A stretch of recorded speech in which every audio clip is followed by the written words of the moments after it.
আসসালামু আলাইকুম, কেমন আছেন সবাই? আলহামদুলিল্লাহ, আল্লাহর রহমতে আমি ভালো আছি। আশা করছি আপনারাও ভালো আছেন। আজকে আমি আপনাদেরকে দেখাবো মায়ের হাতের গরুর মাংসের রেসিপি। প্রথমে আমার আম্মু গরুর মাংসগুলো টুকরো টুকরো করে কেটে নিচ্ছে। এই যে দেখেন, আম্মু গরুর মাংসগুলো কেটে নিচ্ছে। আচ্ছা, আম্মুর মাংস কাটা হতে হতে আমি কিছু কথা বলি। সেগুলো হচ্ছে, আমি ইউটিউবে একদমই নতুন, আমি তেমন কিছুই জানি না। সো আদার্স নয়েজ বা আমার ভিডিও সুন্দর নয়, এগুলো আপনারা ইগনোর করুন। আস্তে আস্তে সব ঠিক হয়ে যাবে। তো এখন আম্মু আলুগুলো ছিলে নিচ্ছে। আজকে মাংসের সাথে আলু দেওয়া হবে, কারণ আমাদের বাসায় সবাই মাংসের সাথে মোটামুটি আলু পছন্দ করে আর মাংসের ঝোল পছন্দ করে। তো আম্মু এখানে আলুগুলো ছিলে নিচ্ছে। আলু ছিলা শেষ হলে আম্মু এখানে অনেকগুলো পেঁয়াজও ছিলে নিয়েছে। এখন সুন্দর করে পেঁয়াজগুলো কুচি করে নিচ্ছে। তরকারির স্বাদ অনেকটাই নির্ভর করে পেঁয়াজ কিভাবে কাটা হয়েছে তার উপর। পেঁয়াজ কিন্তু অনেক রকমভাবে কাটা যায়, পেঁয়াজ কাটার উপরে তরকারির স্বাদ নির্ভর করে। তো আম্মু এখানে পেঁয়াজগুলো কুচি করে নিয়েছে। তারপর আলুগুলো সুন্দর করে কেটে নিল। আলুগুলো একটাকে 4 টুকরো করে কাটলো। তারপর সুন্দর করে মাংসগুলো ধুয়ে নিচ্ছে। মাংস ধোয়া শেষ হলে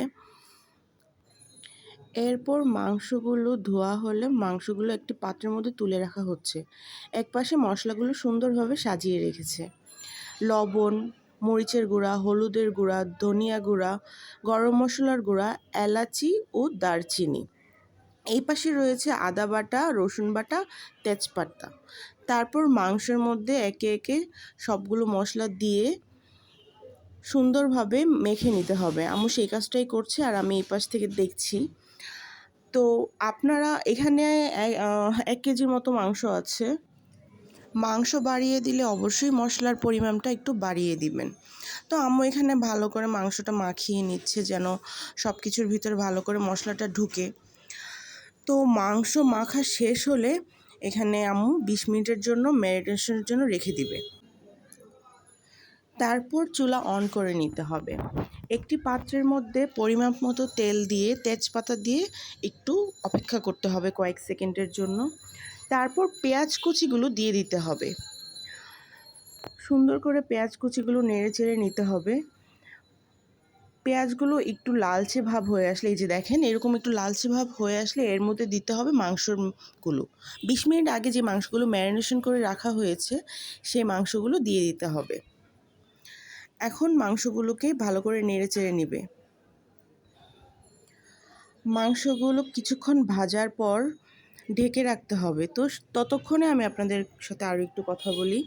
কে কে ফেসবুকে মামুন লায়লার এই কাহিনীগুলো দেখতেছেন? আমি তো পুরো অতিষ্ঠ হয়ে গেছি, আমি ফেসবুকে ঢুকতেই পারছি না। আচ্ছা যাই হোক, তারপর ঢাকনা দিয়ে ঢেকে রেখে 20 মিনিট ঢেকে রাখতে হবে। তো দেখতে থাকুন, আমি 20 মিনিট পর ফিরে আসছি। ফিরে এলাম 20 মিনিট পর। ওয়াও, কি সুন্দর হয়ে গেছে। এখন আবার একটু নেড়ে চেড়ে নিতে হবে।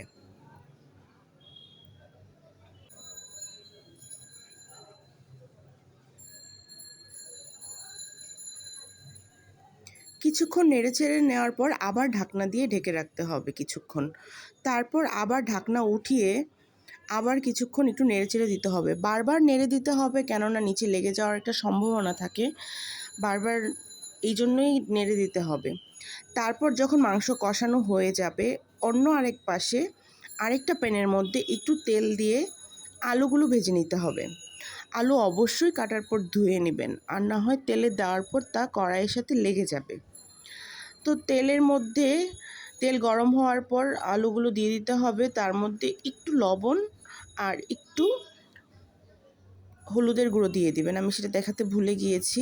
তা দিয়ে আলুটা ভেজে নেবেন। অপর পাশে প্যানের মধ্যে বসিয়ে রাখা গোস্তর দিকেও খেয়াল রাখতে হবে। বারবার নাড়তে হবে যেন তার নিচে কড়াইয়ের মধ্যে লেগে না যায়। তারপর সেই গোস্তের মধ্যে আলুগুলো দিয়ে দিতে হবে। আলু দিয়ে ভালো করে মিক্স করে নিতে হবে।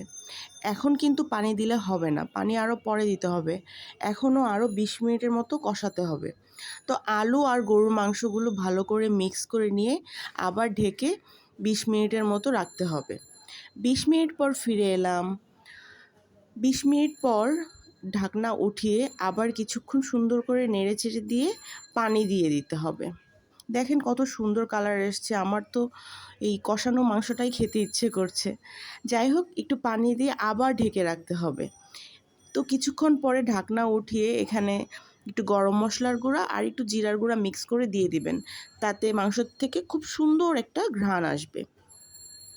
ঠিক আছে, তো এই যে দেখেন পানি সিদ্ধ হয়ে গেছে, মাংস টাংস সব কিছু হয়ে গেছে। চাইলে এখন নামিয়ে নেওয়া যায়, কিন্তু আরেকটু পানিটা টানায় নিতে হবে যেন মাংসর আসল স্বাদটা বের হয়ে আসে।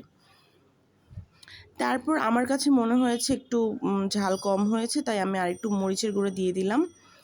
তো বন্ধুরা, এই ছিল আজকে আমার মাংসের রেসিপি। সবাই ভালো থাকবেন।